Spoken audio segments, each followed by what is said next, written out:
கேட்டதற்கும் மேலாக நினைத்ததற்கும் அதிகமாக, கேட்டதற்கும் மேலாக நினைத்ததற்கும் அதிகமாக, மகிமையின் ஐஸ்வர்யத்தால் மகிமையின் ஐஸ்வர்யத்தால் குறைவின்றி வாழ வைத்தாரே, என்னை குறைவின்றி வாழ வைத்தாரே. இதிலும் மேலானதை, இதிலும் பெரியதை, இதிலும் சிறந்ததை என் தேவன் செய்து முடிப்பார், என் தேவன் செய்து முடிப்பார். இதிலும் மேலானதை, இதிலும் பெரியதை, இதிலும் சிறந்ததை என் தேவன் செய்து முடிப்பார், என் தேவன் செய்து முடிப்பார். காலங்கள் மாறினாலும் எதிர்காற்று வீசினாலும் நம்பும் இயேசுவிலே, காலங்கள் மாறினாலும் எதிர்காற்று வீசினால் நங்கூரம் இயேசுவிலே, நங்கூரம் இயேசுவிலே, நங்கூரம் இயேசுவிலே, நங்கூரம் இயேசுவிலே, நங்கூரம் இயேசுவிலே. இதிலும் மேலானதை, இதிலும் பெரியதை, இதிலும் சிறந்ததை என் தேவன் செய்து முடிப்பார், என் தேவன் செய்து முடிப்பார். இதிலும் மேலானதை, இதிலும் பெரியதை, இதிலும் சிறந்ததை என் தேவன் செய்து முடிப்பார், என் தேவன் செய்து முடிப்பார். பெருகவே பெருக பண்ணி எல்லையை விரிவாக்கி வாக்குத்தத்தம் நிறைவேற்றுவார், பெருகவே பெருக பண்ணி எல்லையை விரிவாக்கி வாக்குத்தத்தம் நிறைவேற்றுவார், வாக்குத்தத்தம் நிறைவேற்றுவார், வாக்குத்தத்தம் நிறைவேற்றுவார். என் தேவன் வாக்குத்தத்தம் நிறைவேற்றுவார், வாக்குத்தத்தம் நிறைவேற்றுவார். இதிலும் மேலானதை, இதிலும் பெரியதை, இதிலும் சிறந்ததை என் தேவன் செய்து முடிப்பார், என் தேவன் செய்து முடிப்பார். இதிலும் மேலானதை, இதிலும் பெரியதை, இதிலும் சிறந்ததை என் தேவன் செய்து முடிப்பார், என் தேவன் செய்து முடிப்பார். கண்கள் குருடாக்கி விக்கினங்களை மாற்றி வெற்றியாக நடக்க செய்வார், கண்கள் குருடாக்கி விக்கினங்களை மாற்றி வெற்றியாக நடக்க செய்வார், வெற்றியாக நடக்க செய்வார், வெற்றியாக நடக்க செய்வார். என் தேவன் வெற்றியாக நடக்க செய்வார், வெற்றியாக நடக்க செய்வார். இதிலும் மேலானதை, இதிலும் பெரியதை, இதிலும் சிறந்ததை என் தேவன் செய்து முடிப்பார், என் தேவன் செய்து முடிப்பார். இதிலும் மேலானதை, இதிலும் பெரியதை என் தேவன் செய்து முடிப்பார், என் தேவன் செய்து முடிப்பார். கேட்டதற்கும் மேலாக நினைத்ததற்கும் அதிகமாக, கேட்டதற்கும் மேலாக நினைத்ததற்கும் அதிகமாக, மகிமையின் ஐஸ்வர்யத்தால் மகிமையின் ஐஸ்வர்யத்தால் குறைவின்றி வாழ வைத்தாரே, என்னை குறைவின்றி வாழ வைத்தாரே. இதிலும் மேலானதை, இதிலும் பெரியதை, இதிலும் சிறந்ததை என் தேவன் செய்து முடிப்பார், என் தேவன் செய்து முடிப்பார். இதிலும் மேலானதை, இதிலும் பெரியதை, இதிலும் சிறந்ததை என் தேவன் செய்து முடிப்பார், என் தேவன் செய்து முடிப்பார். ஓ, இதிலும் மேலானதை, இதிலும் பெரியதை, இதிலும் சிறந்ததை என் தேவன் செய்து முடிப்பார். என் தேவன் செய்து முடிப்பார். என் தேவன் செய்து முடிப்பார். என் தேவன் செய்து முடிப்பார்.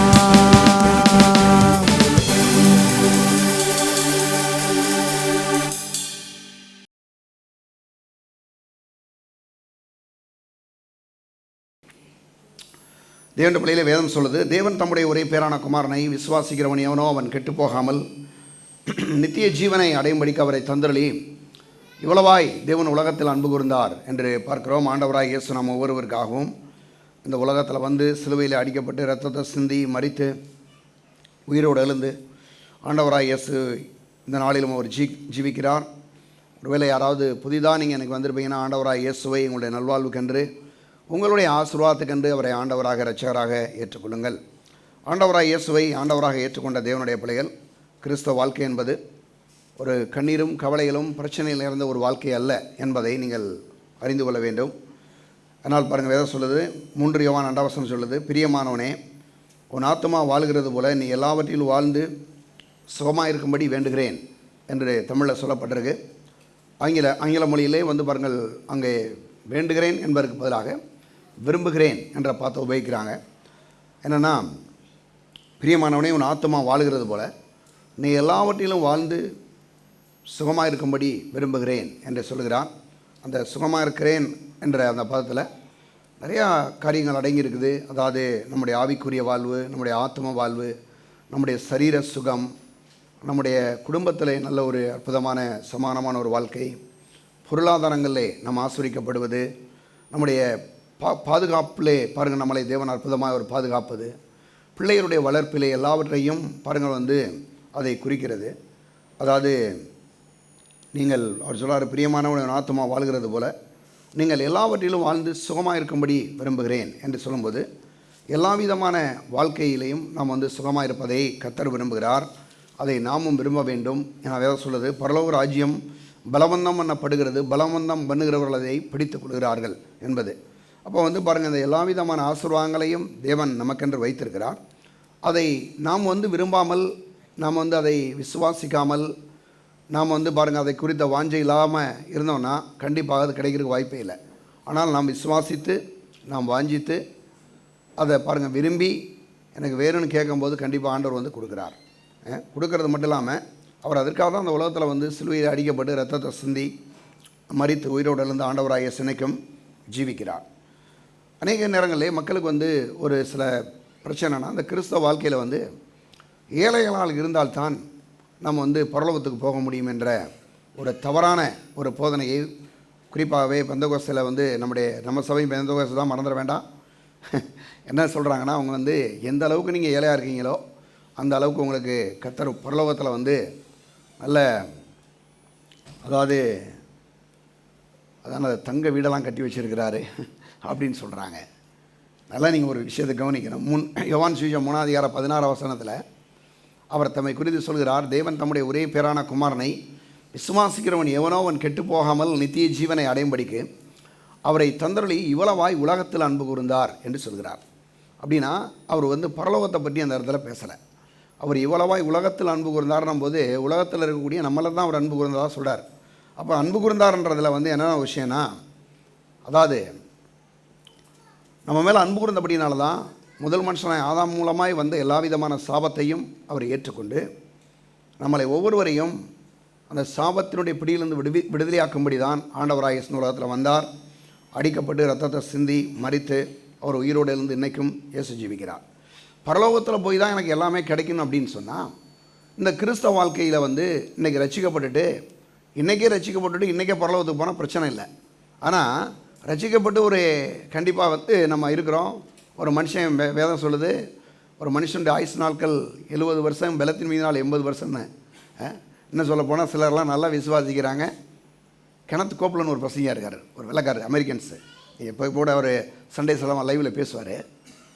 நான் கேட்டுட்டு இருந்தேன், அவருக்கு என்ன வயசு இருக்கும்னு கேட்டேன். 90 வயசில் பயங்கரமாக பிரசங்கம் பண்ணுறாரு. எனக்கே ரொம்ப ஆச்சரியமாக இருக்குது. நான் ஏன் சொல்கிறேன்னா, அவங்களாம் இவ்வளோ வயசானா கூட வந்து ஏன் இப்படிலாம் நல்ல ஒரு வாழ்க்கை, நல்ல செழிப்பாக நல்லா இருக்கிறாங்க அப்படின்னா அதை விசுவாசிக்கிறாங்க.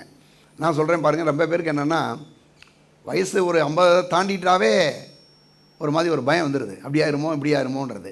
இன்னும் சிலருக்கு ரிட்டையர்ட் ஆனால் இன்னும் கூட ரொம்ப அதிகமாகிடுது. நான் சொல்கிறேன், கிறிஸ்தவ வாழ்க்கையில் ரிட்டையர்டே கிடையாதுங்க, மறந்துடக்கூடாது. கிறிஸ்தவ வாழ்க்கை வந்து ரிட்டையர்டெல்லாம் கிடையாது. நீங்கள் வந்து பாருங்கள், நல்ல பாருங்கள், நம்ம ஜீவனில் நாளெல்லாம் இந்த வேலையில் செய்து கொண்டே இருக்கலாம். அதனால் அதை பற்றிலாம் வந்து ஒரு நாள் வந்து திங்க் பண்ணவே கூடாது. பிசாசு வந்து சில ஏமாற்றங்களை வந்து கொண்டு வந்து போடுறான். ஒரு சின்ன ஒரு லேசாக வந்து எங்கேயாவது ஒரு ஏதாவது ஒரு சின்ன ப்ராப்ளம்னா கூட உடனே மரணத்தை குறித்த எண்ணத்தை தான் போடுறான் பிசாசு. உடனே மக்கள் பாருங்கள் அதை சிந்தித்து அப்படியே பெருசாகிக்கிறாங்க. அதெல்லாம் இல்லை. பாருங்கள், கர்த்தர் சொல்கிறாரு, நீடித்த நாட்களால் உன்னை திருப்தியாக்கி என் ரட்சிப்பை உனக்கு காண்பிப்பேன் அப்படின்றாரு. அப்போ நீடி ஆயுளோடு நாம் இருப்பது கர்த்தருடைய சித்தம் என்பதெல்லாம் நாம் அறிந்து கொள்ள வேண்டும். யாருக்கோ ஒருத்தருக்கு நடக்கிறதுனால நமக்கு நடக்கின்றது இடத்துக்கு நீங்கள் போகக்கூடாது. ஏன்னா அவங்கெல்லாம் ரசிக்கப்பட்டிருக்காங்களான்னா இல்லை. நமக்கு வந்து பாருங்கள், ரசிக்கப்பட்டிருக்கோம், நம்ம ஆண்டோடைய பிள்ளையாக இருக்கிறோம். நம்மளை குறித்து தேவன் ஒரு பெரிய உன்னதமான திட்டத்தை வைத்திருக்கிறார். அதனால் அப்படிப்பட்ட ஒரு நெகட்டிவான தாட்ஸ்க்கு நீங்கள் யாருமே போகக்கூடாது, இல்லையா? சரி, அது மட்டும் இல்லாமல் நம்ம வந்து செழிப்பில் வந்து இப்போ பாருங்கள், நம்ம செழிப்படைன்றதில் வந்து ஆவியிலே, ஆத்மாவிலே, சரீரத்திலே, கையின் பிரயாசங்களில் எல்லாவற்றிலையும் செழிப்படையத்தான் கர்த்தர் அவர் வந்து பாருங்கள் விரும்புகிறார். அதான் வந்து செய்யணும்னு நினைக்கிறார். சரியா? அது மட்டும் இல்லாமல் செழிப்புன்னு சொன்ன உடனே அநேகருக்கு என்ன ஆயிடுதுன்னா, பணத்தை மட்டும்தான் அவர் பேசுவார்ன்ற மாதிரி ஒரு எண்ணம். அப்படி இல்லை. பணன்றது செழிப்பினுடைய ஒரு பகுதி. ஆனால் குடும்பத்தில் வந்து பாருங்கள், நீங்கள் வந்து எப்போ பார்த்தாலும் சண்டை போட்டுட்டு நிறையா பணம் வச்சுருக்கனால அது வந்து செழிப்பு நீங்கள் சொல்லிட முடியாது. பணன்றது ஒரு பார்ட்டு தான். இப்போ பணம் அவசியம். ஏன்னா வேதம் சொல்லுது, பண ஆசை எல்லா தீமைக்கும் வேறாக இருக்கிறது. நீதிமொழிகள் 10:22 சொல்லுது பாருங்கள், கர்த்தருடைய ஆசீர்வாதமே ஐஸ்வர்யத்தை தரும், அதனோடு வேதனையை கூட்டாரும். பண ஆசைக்கும் பணம் இருப்பதற்கும் ரொம்ப வித்தியாசம் இருக்குது. அநேகர் தவறான ரீதியிலே வேத வசனங்களை புரிந்து கொண்டு மக்கள் அன்றைக்கி ஏழையாகிறதுலே ரொம்ப தீவிரமாகிட்டே இருக்கிறாங்க. நீங்கள் எந்த அளவுக்கு ஏழையாக இருக்கிறீங்களோ அந்த அளவுக்கு ரொம்ப பரலோகத்தில் உங்களுக்கு ரொம்ப சிறப்பான இடம் கிடச்சுன்ற மாதிரி அவங்க பேசுகிறாங்க. அப்படிலாம் இல்லை. அதனால் இன்றைக்கி அதான் பேச போகிறோம் நம்ம. அப்போ பாருங்கள், நீதிமொழிகள் 10:22 கர்த்தருடைய ஆசீர்வாதமே ஐஸ்வர்யத்தை தரும், அதனோடு அவர் வேதனையை கூட்டார். சிலருக்கு என்னென்னா, பணம் வந்துருச்சுன்னா வியாதி வந்துடும், அந்த பிரச்சனை வந்துடும், இந்த பிரச்சனை வந்துடும் அப்படின்றாங்க. அப்படிலாம் கிடையாது. ஏன்னா அவர் சொல்கிறாரு, கர்த்தருடைய ஆசீர்வாதமே ஐஸ்வர்யத்தை தரும், அதனோடு வேதனையை கூட்டார். அப்போ பணம் வந்துருச்சுன்னா வேதனை வருன்ற அவசியம் கிடையாது. நான் சொல்கிறேன், ஏன் இன்றைக்கி பணம் இல்லாதவங்க கூட நிறைய வேதனையோடு தான் வாழ்கிறாங்க, நிறைய பிரச்சனையோட வாழ்கிறாங்க. ஆனால் நீங்கள் நல்லா உனக்கு கவனிக்கணும், கர்த்தருடைய ஆசீர்வாதமே ஐஸ்வர்யத்தை தரும், அதனோடு வேதனையை கூட்டார் என்று சொல்லும்போது, அப்போ கர்த்தருடைய ஆசீர்வாதம் ஒரு தேவனுடைய பிள்ளை மேலே இருந்துச்சுன்னா கண்டிப்பாக என்ன இருக்குங்க, கையில் பணம் இருக்கும். பணம் இருக்கிறது எவ்வளோ பெரிய லாபன்றது பாருங்கள். இன்றைக்கி வந்து அநேகருக்கு புரியாமல் தான் பாருங்கள் என்ன பண்ணுறாங்கன்னா, ஊழியக்காரர்களே ரொம்ப தப்பாக பிரசங்கம் பண்ணி கடைசி விசுவாசிகள் என்ன பண்ணிடுறாங்க, இவங்க கையில் பணம் இல்லை, கடைசி என்ன பண்ணுறாங்க, ஞாயிற்றுக்கிழமை அன்னைக்கு நீங்கள் சத்தம் இல்லாமல் காணிக்க போடுங்க, அப்புறம் நீங்கள் வந்து நீங்கள் கொடுக்கணும் அப்படின்லாம் பிரசங்கம் பண்ணுறது. இப்படிலாம் நான் ஒரு விஷயம் நீங்கள் கவனிங்க. முதல்ல மக்களை வந்து ஏழையாக்கிற மாதிரி பிரசங்கம் பண்ணிவிட்டு அவங்ககிட்ட போய் நீங்கள் எப்படி வந்து காணிக்க கேட்குறீங்க, எப்படி நீங்கள் கொடுங்கன்னு உங்களால் பிரசங்கம் பண்ண முடியுது இல்லையா? ஏதாவது ஒன்றுக்கு தான் நீங்கள் போகணும். இப்போ ஒன்றில் நம்ம ஊரில் ஒன்று சொல்கிறாங்க, என்னது வெறுங்கையில் முளம் போட முடியாதுன்னு சொல்லுவாங்க. அப்படின்னு ஒன்று இருக்குது இல்லையா? அப்படின்னா நீங்கள் கையில் ஒன்றுமே இல்லைன்னா நீங்கள் என்ன பண்ண முடியும்? ஏதாவது இருந்தால் தானே செய்ய முடியும். அப்போ மக்களை ஒரு பக்கம் பிரசங்கம் பண்ணி ஏழையாகி ஆக்கிடுறது, இன்னொரு பக்கம் குடுன்னு கேட்குறது, இது எப்படி முடியும்? அப்போ நல்லா நீங்கள் ஒன்று கவனிக்கணும் தேவனுடைய பிள்ளையிலே, இது வேதத்துக்கு புறம்பான ஒரு காரியம் என்பதை அறிந்து கொள்ள வேண்டும். பணம் இருக்கணும். பேச சொல்லுது, கர்த்தருடைய ஆசீர்வாதமே ஐஸ்வர்யத்தை தரும், அதனோட வேதனையை கூட்டார். சரி, இப்போது நம்ம வந்து இந்த பொருளாதார செழிப்பெல்லாம் நாம் பார்க்குறோம், அதை வந்து நம்ம விசுவாசிக்கிறோம், நம்ம வந்து அதை குறித்து தியானிக்கிறோம், அது ஒரு பெரிய தரிசனமாக காண்கிறோம் பாருங்கள், இதெல்லாம் வந்து செய்கிறோம். ஆனால் அநேகருக்கு வந்து இதெல்லாம் இருந்தால் கூட இன்றைக்கி இன்னொரு பகுதிக்கு நம்ம தொடர்ந்து பார்த்துட்டு இருக்கிறோம். அது என்னென்னா, நாம் வேலை செய்யாமல் இருந்தால் எப்படி பணம் வரும்? சிலர் ஊழியக்காரங்களாம் இருக்கிறாங்க, வேலை விட்டுரு ஆண்டவருக்காக விட்டு வந்துடு, நம்ம ஊழியத்துக்கு போகணும் அப்படின்னு வேலைக்கு போகிற ஆளுகளை வேலை செய்ய விடாமாக்கி இவங்களோட ஊழியத்துக்கு கூட்டு போயிடுவாங்க. கடைசி என்ன பிரச்சனை ஆகிடுன்னா, இவங்க வீட்டுக்கு போனால் அங்கே சாப்பாடு வேணுமே, மனைவிக்கு பிள்ளைகளுக்கெல்லாம் சாப்பாடு வேணும், நல்ல ஒரு ட்ரெஸ் வேணும், எதுவும் இருக்காது. கடைசி பார்த்திங்கன்னா நாங்கள் ஊழியம் செஞ்சுருவாங்க.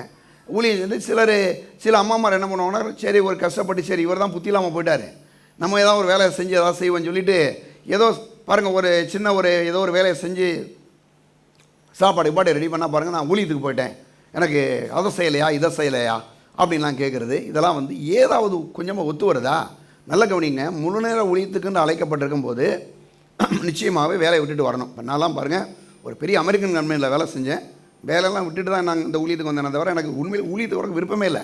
நான் எத்தனை ஒரு வருஷம் ஜெபம் பண்ணேன், ஊழியத்துக்கு வரக்கூடாதுன்றக்காக ஜெபம் பண்ணேன். நான் அந்த மாதிரி ஒரு ஜெபத்தை நான் வந்து ஒரு வருஷமாக ஜெபம் பண்ணிவிட்டு அது முடியலைன்ற பட்சத்தில் தான் பாருங்கள், நான் எப்போல்லாம் ஜெபம் பண்ணுறேனோ, எங்கள் வீட்டு பக்கத்தில் ஒரு ரயில் தண்டபாலம் இருக்குது. ரயில் எங்கள் வீட்டு பக்கத்தில் ஓடுது பாருங்கள், மதுரையில் அந்த சைடில் தான்.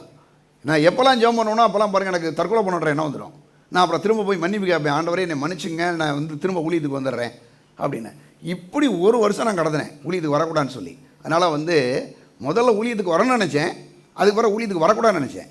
ஆனால் ஊழியத்துக்கு நான் வரக்கூடாதுன்னு நினச்சப்போலாம் எனக்கு நிறைய பிரச்சனைகள். கடைசி பாருங்கள், ஊழியத்துக்கு வந்தே ஆகணும் அப்படின்றது நல்ல வேலை கர்த்தர் வந்து உங்களெல்லாம் நேசித்ததுனால என்னை கொண்டு வந்திருக்காரு இல்லையா.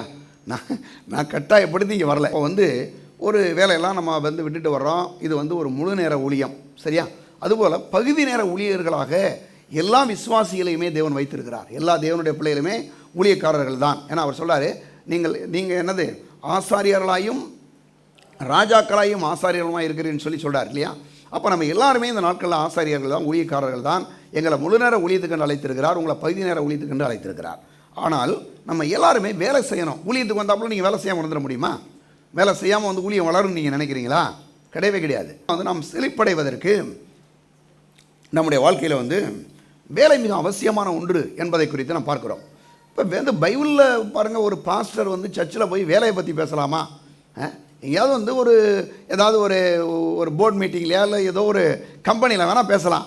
ஆனால் சபையில் போய் வேலையை பற்றி பேசலாமா அப்படி என்று கிறிஸ்தவ வட்டாரத்தில் ஒரு பெரிய கேள்வியாக இருக்கிறது. கண்டிப்பாக சபையில் நிச்சயமாக எதை குறித்து பேசணுங்க, வேலையை குறித்து பேச வேண்டும். அதைத்தான் பேசிக்கொண்டு வருகிறோம். இதுவரைக்கும் நான் பேசணும்னா உங்களுக்கு ஒரு சில இதை சொல்லிடுறேன். நம்ம வந்து செழிப்படைவதற்கு பாருங்கள், வந்து நம்ம வந்து வேலை செய்யணும். நாம் ஏன் வேலை செய்ய வேண்டும் என்பதை பற்றி முதல் காரியமாக ஆண்டவரே வேலை செய்தார். ஆண்டவரே என்ன பண்ணாருங்க? தேவனே வேலை செய்தார். அது ஏதேன் தோட்டத்தில் பாருங்கள், அவர் வந்து என்ன பண்ணுறாரு, மனுஷனை பாருங்கள் எல்லாத்தையும் உண்டாக்குறாரு. 6 நாளும் சிசித்து கொண்டே வருகிறார், உருவாக்குறார்.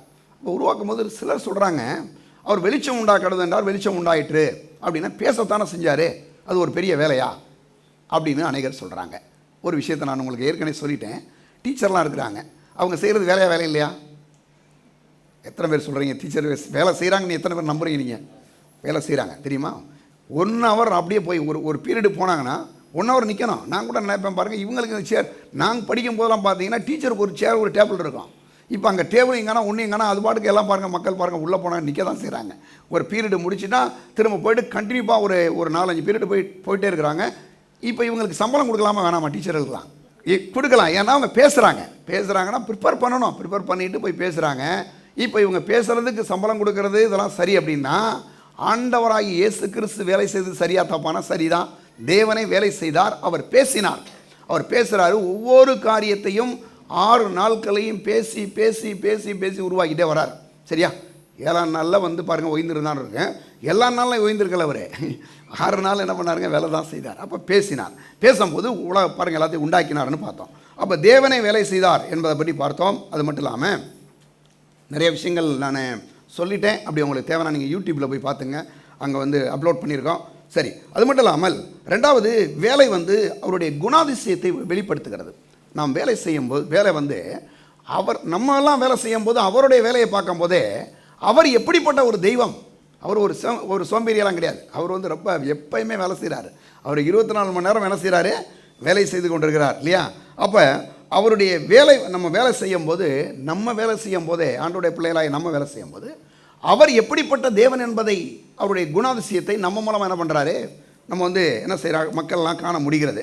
அவருடைய குணம் அவர் வேலை செய்யும் போதும் புரிஞ்சுக்கிறோம். அவருடைய பிள்ளைகளாகி நாம் வேலை செய்யும் போது என்ன பண்ணுறோம், ஆண்டவருடைய குணாதிசயங்களை இந்த உலகத்தில் வந்து காட்ட முடிகிறது.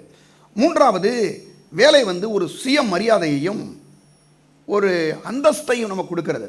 வேலை செய்யாதால பாருங்களேன், நீங்கள் வேலை செய்யலைன்னா வெட்டி பயிலேன்றுவாங்க, வேஸ்ட்டாக பாருங்க. என்ன பண்ணுவான், சிலரெல்லாம் படிச்சுட்டு பாருங்கள் எந்த வேலைக்கே போகிறதே கிடையாது. கேட்டால் என் படிப்புக்கு ஏற்ற வேலைன்னு சொல்லுவான். இவனுக்கு என்றைக்குமே வேலை கிடைக்காது. நான் உண்மையாக சொல்கிறேன். என்றைக்குன்னா நீங்கள் படிச்சிருக்கிற படிப்புக்கு வேலை இருக்குதோ இல்லையோ, ஏதாவது ஒரு வேலையை நீங்கள் செய்யும்போது தான் உங்களுக்கு ஏற்ற ஒரு வேலை கண்டிப்பாக கிடைக்கும். ஏன்னா அவர் சொல்கிறாரு, கொஞ்சத்தில் உண்மையுள்ளவனை அநேகத்திலே அதிகாரியாக வைப்பேன், அதிபதியாக வைப்பேன். அப்போ சின்ன வேலையில் வந்து ஒருத்தர் உண்மையாக உத்தமமாக இல்லைன்னா அவரால் பெரிய வேலைகளை செய்ய முடியாது. சரியா? அப்போ வந்து தேவனுடைய பிள்ளைகளே, அப்போ வேலை வந்து ஒரு சுயமரியாதையையும் ஒரு பாருங்க ஒரு அந்தஸ்தையும் நமக்குள்ளே கொண்டு வருது. இதை பற்றி பார்த்தோம், இதெல்லாம் பார்த்துருக்கோம், அதெல்லாம் பார்த்துட்டோம் நம்ம. சரியா? 4வதாக வேலை வந்து சமுதாயத்திலே ஒரு அற்புதமான ஒரு கலாச்சாரத்தை உண்டாக்குது. கலாச்சாரத்தைனா ஒரு நல்ல ஒரு சமுதாயத்தை, வேலை செய்கிற ஆளுலாம் நீங்கள் பாருங்களேன், வேலை செய்கிறவங்களாம் நல்ல நீங்கள் வேலை செய்கிற இடங்களே பார்த்தீங்கன்னா அந்த வேலை செய்கிற ஆளுகள்லாம் வேலை செய்கிற ஆளோட சேர்ந்துருப்பான். இந்த சோம்பேறி பூரா ஒரு இடத்துல உட்காந்துருப்பாங்க. அது வேலை வந்து நம்முடைய பாருங்கள் வந்து ஒரு நல்ல ஒரு சமுதாயத்தையும் நல்ல ஒரு கலாச்சாரத்தையும் உண்டாக்குது. நல்ல வேலை செய்கிற ஆளுகளை நீங்கள் பார்த்தீங்கன்னாவே அவங்க எப்போயுமே நல்லா ஒரு ஆக்டிவாக இருப்பாங்க. பார்த்துருங்களா நீங்கள்? அந்த மாதிரி செய்வாங்க. அந்த மாதிரி ஒரு பெரிய மாற்றத்தை உண்டாக்குறதுன்னு பார்த்தோம். 5வதாக கடந்த வாரம் பார்த்ததில் வேலை செய்யும்படி நாம் வந்து அழைக்கப்பட்டிருக்கிறோம். ஒவ்வொரு தேவனுடைய பிள்ளையிலையும் இந்த உலகத்தில் மனுஷனாக பிறக்கிற ஒவ்வொரு மனுஷனுக்கும் கடவுள் வந்து என்ன பண்ணியிருக்காரு? வேலை செய்வதற்கு அந்த ஒரு அழைப்பை கொடுத்துருக்கிறார். ஆதாம்கிட்ட வந்து ஆதாமை உருவாக்கின உடனே அவனை கொண்டு வந்து சும்மா இருக்கும்படி சொல்லலை. ஏன்னா அவனுக்கு வந்து ஏதேன் தோட்டம் வந்து அவ்வளோ பெரிய கிட்டத்தட்ட சொல்கிறாங்க ஒரு 4 நாடுகளை உள்ளடக்கி தான் இன்றைக்கி இருக்கக்கூடிய அந்த ஏதேனாக இருந்திருக்கணும். பெரிய ஒரு இன்றைக்கி இருக்கக்கூடிய ஈரான், ஈராக்கு, அந்த கல்ஃப் கண்ட்ரிஸ் எல்லாமே வந்து கிட்டத்தட்ட அது ஏதேன் தோட்டமாக இருக்கணும்னு சொல்லி சில வேத வல்லுநர்கள் சொல்கிறாங்க. இருக்கலாம். சரியா? அப்படிப்பட்ட ஒரு பெரிய ஒரு தோட்டத்தை உருவாக்கிட்டு ஆதாம் வந்து ஃப்ரீயாகவே அவன் பாடி சாப்பிட்றலாம் இல்லையா? அவங்களுக்கு அவனே சாப்பிட்றலாம். ஏன்னா பலருக்கு எல்லாமே இருக்குது, அவனுக்கு ஒன்றும் வேலைலாம் தேவையில்லை. ஆனால் அவர் என்ன பண்ணுறாரு? பண்படுத்தவும் காக்கவும் வைத்தார். பண்படுத்தவும் காக்கவும் வைத்தார் என்பதை பார்க்குறோம். அப்போ வேலை செய்யும்படி நாம் எல்லாருமே அழைக்கப்பட்டிருக்கிறோம். ஒவ்வொருவரையும் ஒரு விதமான விதத்தில் வந்து தேவன் அழைச்சிருக்கிறார். நீங்கள் ஒருத்தர் டீச்சராக இருக்கலாம், ஒருத்தர் வந்து பாருங்கள் நீங்கள் ஒரு வேலை கவர்மெண்ட்டில் ஏதோ ஒரு ஜாப்பில் இருக்கலாம், ஒரு வேலை நீங்கள் டெய்லர் ஏதோ ஒரு வேலை செய்கிறீங்க, வியாபாரியாக இருக்கலாம். உங்கள் ஒவ்வொருவரையும் கடவுள் ஒவ்வொரு விதமான ஊழியத்துக்கென்று ஒரு வேலைக்கென்று அழைத்திருக்கிறார். இது இன்னைக்கு இருக்க ஊழியக்காரங்க என்ன பண்ணுறாங்கன்னா, இதை வந்து மார்ட்டின் லூதர் கூட அதை பற்றி அவர் சொல்கிறார். நான் கடந்த வாரம் சொன்னேன் இல்லையா? பிரசங்கியார்கள் தான் ரொம்ப பெரிய ஒரு உயர்ந்த வேலைகளுக்கு அழைக்கப்பட்டிருக்கிறாங்க. இந்த மற்ற வேலை செய்கிறவங்கலாம் ரொம்ப சாதாரணமான ஒரு ஆள்கள். இவங்கெல்லாம் வந்து வேலை செய்கிறவங்க, நாங்கள்லாம் யார்? ஊழியக்காரர்கள் அப்படின்னு சொல்லி சில நேரங்களில் ஊழியக்காரர்களை இந்த விசுவாசிகளை ரொம்ப அற்பமாக பார்க்குறது. நல்லா கவனிங்க. மார்ட்டின் லூதர் கூட அப்படி தான். அவர் வந்து இந்த வேலையை பற்றி பிரசங்கம் பண்ணுறதுனால தான் இன்றைக்கி ஐரோப்பா கண்டம் முழுவதையும் பெரிய ஒரு பொருளாதார மாற்றங்கள் ஏற்பட்டிருக்க ஒரு காரணம் என்னென்னா அவருடைய பிரசங்கங்கள் தான். ஏன்னா அந்த வேலையை வந்து என்ன செய்கிறது? ஒரு மாதிரி ரொம்ப அற்பமாக மற்றவங்க வேலை செய்யலாம், அது வேலையே இல்லைன்ற மாதிரியும், பாஸ்டர்கள் வேலை செய்கிறது மட்டும்தான் வேலை செய்கிற மாதிரியும் வந்து பிரசங்கம் பண்ணி மக்களை ஒரு மாதிரி பண்ணிட்டாங்க. நல்லா கவனிங்க. எங்களை கடவுள் வந்து இந்த வேலைக்கென்று அழைத்திருக்கிறார், அந்த வேலையை செய்கிறோம். உங்களை ஆண்டவர் எந்த வேலைக்கென்று உங்களை அழைத்திருக்கிறாரோ அந்த வேலை யார் கொடுத்த வேலை? எல்லாரும் சொல்லுங்கள், யார் கொடுத்த வேலை? அந்த முதல்ல மனசில் நல்லா வச்சுக்கணும். நீங்கள் எப்போதுமே வேலைக்கு போகும்போது இது எனக்கு இந்த வேலை வந்து கர்த்தர் கொடுத்த வேலைன்றதை நீங்கள் தெளிவாக தெரிஞ்சுங்க. சரியா? அப்போ வேலை செய்யும்படி நாம் ஒவ்வொருவரும் அழைக்கப்பட்டிருக்கிறோம். சரி, அழைக்கப்பட்டிருக்க அதை பற்றியெல்லாம் பார்த்துட்டோம். இதுக்கு மேலே தேவைன்னா நீங்கள் நிறைய யூடியூப்புக்கு போங்க, அங்கெல்லாம் பண்ணியிருக்கிறோம், அப்லோட் பண்ணியிருக்கிறோம், நீங்கள் எடுத்து பார்த்துங்க. ஓகே, இன்றைக்கி ரெண்டாவது இன்னொரு பகுதிக்கு நம்ம போக போகிறோம். என்னென்னா முதல்ல வந்து என்ன பண்ணியிருக்கிறோம்? பொருளாதார செழிப்பு நாம் அடைவதற்கு கண்டிப்பாக வேலை செய்ய வேண்டும். அப்படி வேலை செய்யும்போது நாம் ஏன் வேலை செய்யணும்? ஆண்டவரை வேலை செஞ்சுருக்கிறார். அதை பற்றி நம்ம 5 காரியங்களை பார்த்துட்டோம். ஆண்டவர் வேலை செஞ்சுருக்கிறாரு. அடுத்து மட்டும் இல்லாமல் அவருடைய அந்த வேலை செய்யும் போதே அவருடைய குணாதிசயம் வந்து என்ன பண்ணுறது? வெளிப்படுது. நம்ம மூலமாக வெளிப்படுது. அவருடைய வேலையை பார்க்கும்போதே அவர் எப்படிப்பட்ட தேவன்றதை வெளிப்படுது. அது மட்டும் இல்லாமல் வேலை சுய மரியாதையும் நல்ல ஒரு கௌரவத்தையும் எல்லாம் கொண்டு வருது. அது மட்டும் இல்லாமல் வேலை வந்து சமுதாயத்தில் ஒரு பெரிய கலாச்சாரத்தை, ஒரு அற்புதமான ஒரு கலாச்சாரத்தையும் ஒரு பெரிய மாற்றத்தை உண்டாக்குறது. 5வதாக நாம் வேலை செய்யும்படி ஒவ்வொருவரும் என்ன பண்ணியிருக்கிறோம்? அழைக்கப்பட்டிருக்கிறோம். எல்லாரும் சொல்லுங்கள், நான் வேலை செய்யும்படி அழைக்கப்பட்டிருக்கிறேன். ஊழியத்துக்கு அழைக்கப்பட்டது மட்டும் இல்லை, நாம் ஒவ்வொருவரும் நமக்கு கொடுக்கப்பட்டிருக்கிற அந்த வேலைக்கு அழைக்கப்பட்டிருக்கிறோம். எந்த வேலை செய்கிறீங்களோ அந்த என்ன வேலைனாலும் நீங்கள் பண்ணுங்கள், அந்த வேலைக்கென்று தேவன் உங்களை அழைத்திருக்கிறார் இல்லையா? அதை ஒரு கனமாக நீங்கள் எண்ண வேண்டும். சரியா? அது மட்டும் இல்லாமல் சரி, வேலைக்கு அழைக்கப்பட்டிருக்கிறதெல்லாம் ரைட்டு. ஆனால் வேலை செய்யப்படுறதுக்கு வந்து ரொம்ப பேருக்கு மனசே வர்றதில்லை. திங்கக்கிழமை ஆச்சுன்னா கோவம் தான் வருது. என்னடா திரும்ப காலையில் திங்கக்கிழமை ஆயிடுச்சு, காலையில் எந்திரிக்க வேண்டியிருக்குது, திரும்ப வேலைக்கு போனோம், இதே ஒரு பெரிய பாடாக இருக்கே அப்படின்னு சொல்லி வேலையை குறித்து அநேக மக்களுக்கு வந்து ஒரு தப்பான எண்ணம் இருக்குது. அது ஏன் அப்படி இருக்குது அப்படின்னா, வேலை வந்து மக்களுக்கு வந்து ரொம்ப கடினமாக இருக்குது. வேலை செய்கிறன்றது ரொம்ப ஏன் இவங்களால சந்தோஷமாக செய்ய முடியல? எந்த வேலைக்கு போனாலும் சில பிரச்சனைகள் உண்டாகுது. சில ஒரு ரொம்ப கடினமாக தெரியுது. இந்த வேலை ஒரு வேலையை செய்கிறதுக்குன்னு ஏகப்பட்ட தடைகளும் அது இது வந்துட்டு நிறையா அப்படி கடினமாகுது. சரி, இந்த வேலை வந்து இப்படி கடினமானதற்கு என்னதான் காரணம்? ஏன் வந்து வேலைக்கு போகிறதுக்கு மக்களுக்கு மனசே வரலை? வேலை செய்கிறதுக்கு நீங்கள் பாருங்கள், வேலை செய்ய ஒரு ஆள் வைக்கிறதுக்கு பாருங்கள், இன்றைக்கி வந்து இன்றைக்கி பார்த்தீங்கன்னா சூப்பர்வைசர்லாம் வைக்க வேண்டியிருக்கு. சூப்பர்வைசருக்கு கீழே திரும்ப என்ன பண்ணுறாங்க, ஒரு என்னென்னமோ வைக்கிறாங்க இல்லையா, மேலே ஒரு அதிகாரியாக கொண்டு வராங்க அதை கண்காணிக்கிறதுக்கு. ஏன் கொண்டு வராங்கன்னா, வேலை இவங்க சரியாக செய்ய மாட்டுறாங்க, அதுக்காக என்ன பண்ணுறாங்க, கண்காணிகளையும் அவங்களே வச்சுருக்காங்கன்னா, அப்போ வேலை ஏன் வந்து இவ்வளவு கடினமாக இருக்குது? ஏன் வேலை செய்கிறதுக்கு மனசே வரமாட்டேது? ஞாயிற்றுக்கிழமை ஆச்சுன்னா பாருங்கள், நல்லா சந்தோஷமாக ஆறான வர்றோம், பாடுறோம், எல்லாம் பண்ணுறோம், பரவாயில்ல, நல்லா சாப்பிட்றோம், நல்லா ரெஸ்டெல்லாம் எடுக்கிறோம், ஓகே, இதெல்லாம் நல்லது, சரியா? ஆனால் திங்கக்கிழமை ஆச்சுன்னா வேலைக்கு போகிறதுக்கு மனசே வரமாட்டுது. என்ன ஒரு வேலை இது ஒரு அப்படின்ற மாதிரி வேலை குறித்து அவ்வளவு கோபமாக வருது. பிள்ளைகளை எடுத்துங்க, நீங்கள் சனியார் 2 நாள் லீவ் விட்டுட்டு திங்கக்கிழமை பிள்ளைங்களை வந்து பேக் எடுத்துகிட்டு போன்னு சொன்னால் அது சொல்லுது, இருமா மெதுவாக இருமா, மூணு கத்தி அதை கிளப்பி கொண்டு போகிறக்குள்ள ரொம்ப ஒரு கஷ்டமாக தான் இருக்குது இல்லையா? அதெல்லாம் பார்க்கும்போது அந்த வேலை செய்கிற விதங்களில் வந்து ஒரு பெரிய கடினத்தன்மை மக்களுக்குள்ள, அவங்களுடைய மனதில் மனோரீதியாக இருக்குது, அவங்களுடைய சரீர பிரகாரமாக சில நேரங்களில் ஆவிக்குறியிலேயே ஐயோ வேலை செஞ்சு என்ன பண்ண போகிறோம் அப்படி ஒரு சோர்வெலாம் உண்டாகுது இல்லையா? இதுக்கெல்லாம் என்ன தான் காரணம்? ஏன் வந்து இப்படிப்பட்ட அந்த வேலையை வந்து இவ்வளவு ஏன் அப்படி கஷ்டப்பட்டு இன்றைக்கி முன்னேற வேண்டிய நிலை ஏற்பட்டிருக்கு அப்படின்னு சொன்னால், வேதம் இதை குறித்து என்ன சொல்கிறது? இதை தான் இன்றைக்கி நம்ம பார்க்க போகிறோம். வேலை ஏன் கடினமாக இருக்கிறது? நம்ம வந்து செழிப்படையணும், நம்ம எல்லாருக்குமே நல்லா இருக்கணும், நல்ல கையில் பணம் வரணும், நல்ல வேலை செய்யணும், நல்லா முன்னேறணும், நல்ல ஒரு இடம் வாங்கலாம், ஒரு வீடு கட்டணும், நல்ல ஒரு சமுதாயத்தில் ஒரு அந்தஸ்தமாக வாழன்றதெல்லாம் எல்லாருடைய விருப்பம். அதுதான். பிச்சைக்காரனை கூட பாருங்கள், நல்ல இடத்துல போய் பிச்சை எடுக்கணும்னு பார்க்குறான். உண்மையா இல்லையா உங்களுக்கு? அப்போ ஏன்னா நல்லா நீங்கள் ஒரு விஷயத்தை எடுத்தீங்கன்னா எல்லாருக்குமே வேலை செய்யற என்ன இருக்குது, ஆனால் ஏன் வந்து வேலை வந்து இவ்வளோ கடினமாக இருக்குது, ஏன் இவ்வளோ கஷ்டமாக இருக்குது அப்படின்னா, நாம் எல்லாரும் வேதத்துக்கு செல்லுவோம். முதலாவது ஆதியாகமம் 3ஆம் அதிகாரத்துக்கு வாங்க எல்லாருமே. 14ஆம் வசனத்திலிருந்து நான் வாசிக்கிறேன். அப்பொழுது தேவனாகிய கர்த்தர் சர்ப்பத்தை பார்த்து, நீ இதை செய்தபடியால் சகல காட்டு மிருகங்களிலும் சகல நாட்டு மிருகங்களிலும் சகல காட்டு மிருகங்களிலும் சபிக்கப்பட்டிருப்பாய். நீ உன் வயிற்றினால் நகர்ந்து உயிரோடு இருக்கும் நாளெல்லாம் மண்ணை தின்பாய். உனக்கும் ஸ்திரீக்கும் உன் வித்துக்கும் அவள் வித்துக்கும் பகை உண்டாக்குவேன். அவர் உன் தலையை நசுக்குவார், நீ அவர் குதிங்காலை நசுக்குவாய் என்றார். அவர் ஸ்திரியை நோக்கி, நீ கற்போதியாகும் போது உன் வேதனை மிகவும் பெருக பண்ணுவேன், வேதனையோடே பிள்ளை பெறுவாய். உன் ஆசை உன் புருஷனை பற்றியிருக்கும், அவன் உன்னை ஆண்டு கொள்வான் என்றார். பின்பு அவர் ஆதாமை நோக்கி, நீ உன் மனைவியின் வார்த்தைக்கு செவி கொடுத்து புசிக்க வேண்டாம் என்று நான் உனக்கு விளக்கின விருட்சத்தின் கனியை புசித்தபடினால் பூமி உன் நிமித்தம் சபிக்கப்பட்டிருக்கும். நீ உயிரோடு இருக்கும் நாளெல்லாம் வருத்தத்தோடே அதன் பலனை புசிப்பாய். அது உனக்கு முள்ளும் குறுக்கும் முளைப்பிக்கும் வெளியின் பயிர் வகையை புசிப்பாய்.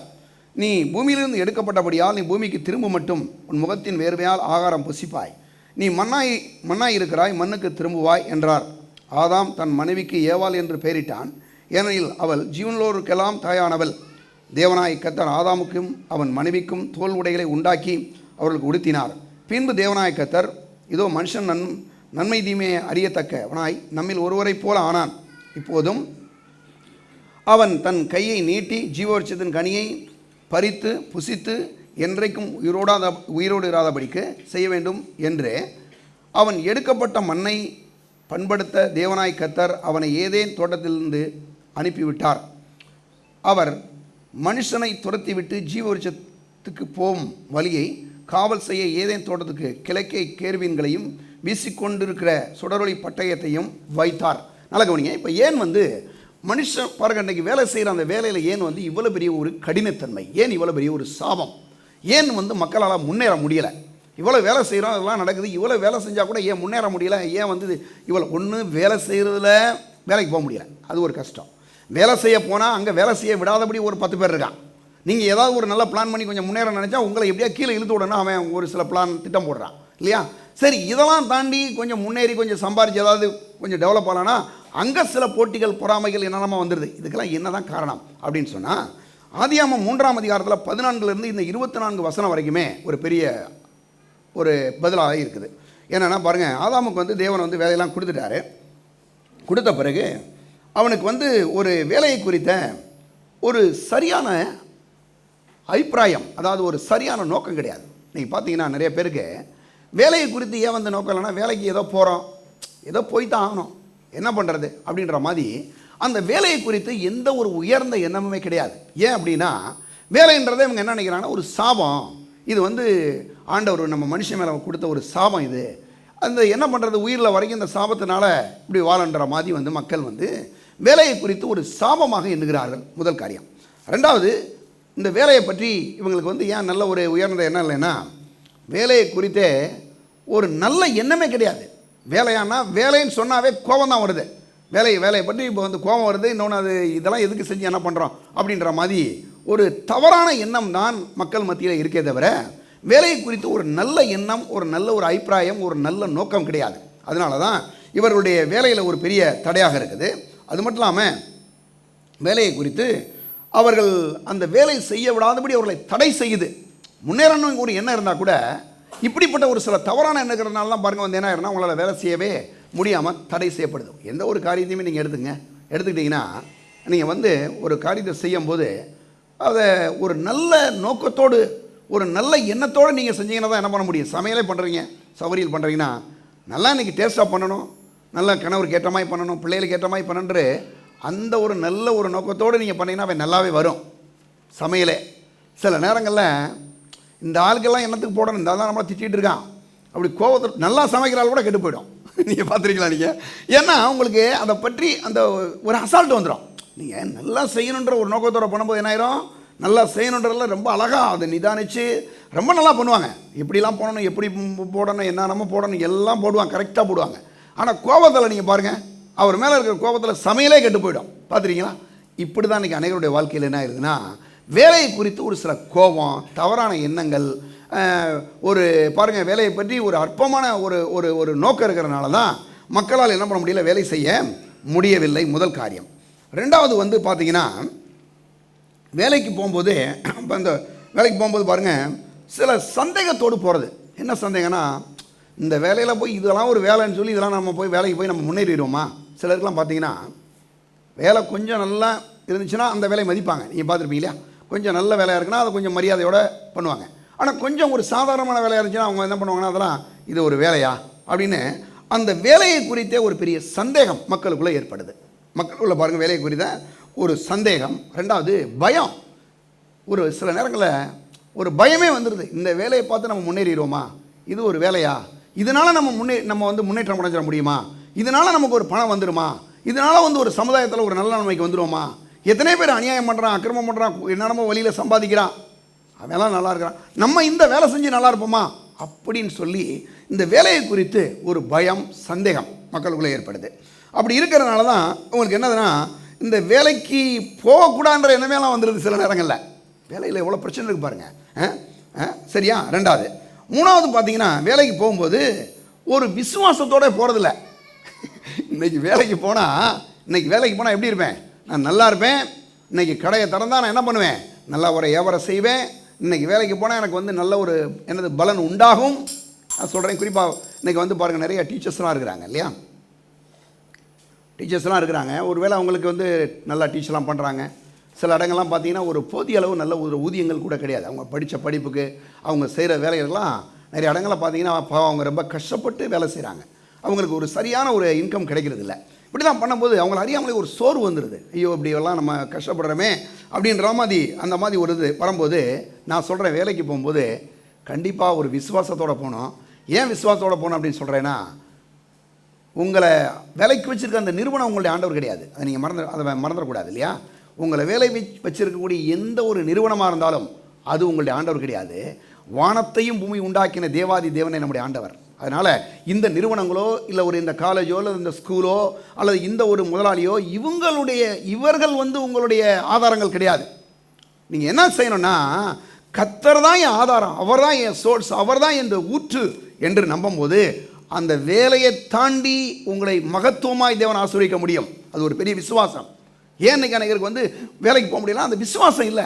இதனால் ஒரு பலன் வருமா, நான் முன்னேறி வருவேனா, நான் ஆசீர்வதிக்கப்பட்டுருவேனா அப்படின்னு சில சந்தேகங்கள்லாம் இருக்கே தவிர அதுக்கான ஒரு விசுவாசம் இல்லை. அதனால தான் இவங்களால என்ன பண்ண முடியலன்னா, என்ன வாழ்நாள் போது கஷ்டப்படுறோம், இந்த வேலையை செஞ்சு நம்மளை என்ன முன்னேற முடியுமா? 4 பேர் நம்மளை மதிக்க கூட மாட்டான், அவன் திருட்டு பேரை கூட மதிக்கிறான் இல்லையா? பாருங்க, என்னென்னமோ அக்கிரமம் பண்ணுறான், என்னென்னமோ செய்கிறான், அவனெல்லாம் மதிக்கிறான். ஆனால் நம்ம நேர்மையாக உண்மையாக உத்தமமாக வேலை செய்கிறோம், ஆனால் நம்மளை மதிக்க மாட்டானே அப்படின்னு சொல்லி அநேகருக்கு அந்த வேலைகளை குறித்த சந்தேகம் ஏற்படுது. நான் சொல்கிறேன் தேவனுடைய பிள்ளைகளே, நீங்கள் செய்கிற ஒவ்வொரு வேலை குறித்தும் உங்களுக்கு ஒரு பெரிய விசுவாசம் உண்டாகட்டும். ஏன்னா உங்களை நீங்கள் வேலை செய்கிற நிறுவனங்களோ எந்த ஒரு மனுஷனும் உங்களை ஆசீர்வதிக்க போகிறதில்ல, கர்த்தர் மட்டும்தான் உங்களை ஆசீர்வதிப்பார். நாங்கள் அந்த ஊழியத்தை ஆரம்பிக்கும் போது ஒரு ஞாயிற்றுக்கிழமை ஒரே ஒரு ஆள் வந்திருந்தார் சர்ச்சுக்கு. நான் சொல்கிறது வந்து ஒரு 20 வருஷத்துக்கு முன்னால் ஒரு சின்ன செட்டு, ஒரே ஒரு ஆள். இந்த ஒரு ஆள் வந்து 10 ரூபா காணிக்க போடுறாரு. இந்த 10 ரூபாயை வச்சு நான் ஒரு வாரம் முழுதும் ஓட்ட முடியுமானா முடியாது. ஏன்னா பால் வாங்குறதுக்கு எனக்கு 2 ரூபா வேணும் ஒரு நாளைக்கு அந்த நாட்களில். அப்போ இது எவ்வளோ பெரிய ஒரு சேலஞ்சாக இருக்குது நீங்கள் யோசிச்சு பாருங்களேன். ஏன்னா ஏற்கனவே நான் நல்ல ஒரு பெரிய கம்பெனியில் வேலை செஞ்சுட்டேன். அந்த வேலை விட்டு என் மனைவி வேலை செஞ்சுட்டு இருந்தா. அவளுமே ஒரு கவர்மெண்ட்டு ஒரு இதில் வந்து ஒரு கேஷியராக ஒர்க் பண்ணிட்டு இருந்தா. அதெல்லாம் வந்து பாருங்கள், நாங்கள் அதெல்லாம் கொஞ்சம் விட்டுட்டு அப்படி வந்தோம். வரும்போது எங்களுக்கு என்ன ஒரு பிரச்சனைனா, இங்கே காசே இல்லை. எங்களுக்கு வந்து பாருங்கள், இங்கே வந்து வாடகை இருக்கும். அங்கே எங்களுக்கு மதுரையில் வீடு, சொந்த வீடே ஒரு 6-7 வீடு நாங்களே வாடகை விட்டுருந்தோம். அந்த மாதிரி ஆடு மாடுகள் நல்லா எல்லாம் நிறைய விஷயங்கள் அங்கே இருந்ததுனால அதெல்லாம் எங்களுக்கு வந்து முதல்ல விட்டுட்டு வரக்கே எனக்கு ரொம்ப யோசித்தேன். நான் என்னடா இதெல்லாம் விட்டுட்டு போகலாமா அப்படின்ற மாதிரி யோசிச்சுட்டு இருந்தேன். அவ்வளோ ஒரு வருத்தம் தான். ஆனாலும் இங்கே வரும்போது இது எல்லாத்தையுமே ஃபேஸ் பண்ணணும். மாதம் ஆச்சுன்னா 500 ரூபா வாடகை கொடுக்கணும். எவனாவது 500 ரூபா விட்டுட்டு 550 ரூபா ஏற்றினா ஒரே வேட்டை அடுத்த நாள் வீடை காலி பண்ணிட்டு போயிடுவோம். நாங்கள் 50 ரூபா ஏற்றினா போயிடுவோம். நாங்கள் எப்படி பாருங்கள், எப்படி இருந்திருக்குன்னு யோசித்து பாருங்கள். பால் வாங்குறதுக்கு டெய்லி 2 ரூபா வேணும். அப்போ ஒரு வாரம் முழுவதும் நீங்கள் 10 ரூபா அந்த காணிக்கின்ற போது ரொம்ப சேலஞ்சாக தான் இருக்கும். ஆனால் ஒன்று மட்டும் எனக்கு தெரியும், எனக்கு ஒரு விசுவாசம் இருந்துச்சு அன்றைக்கே. என்னன்னா நிச்சயமாக இந்த நம்மளை அழைத்த தேவன் இந்த 10 ரூபாயை நிப்பாட்டிட மாட்டார். என்ன சொல்கிறீங்க? நிச்சயமாக தேவன் இதை ஆசீர்வதித்து பெருக செய்வார் என்று நான் விசுவாசித்தேன்.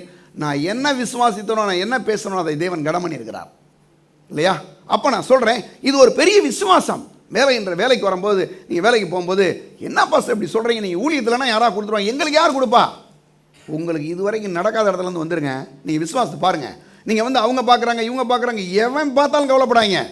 கர்த்தர் உங்களை பார்க்குறாரு, கர்த்தர் உங்களை அழைச்சிருக்கிறாரு, அந்த வேலையை கர்த்தரே உங்களுக்கு கொடுத்துருக்காரு.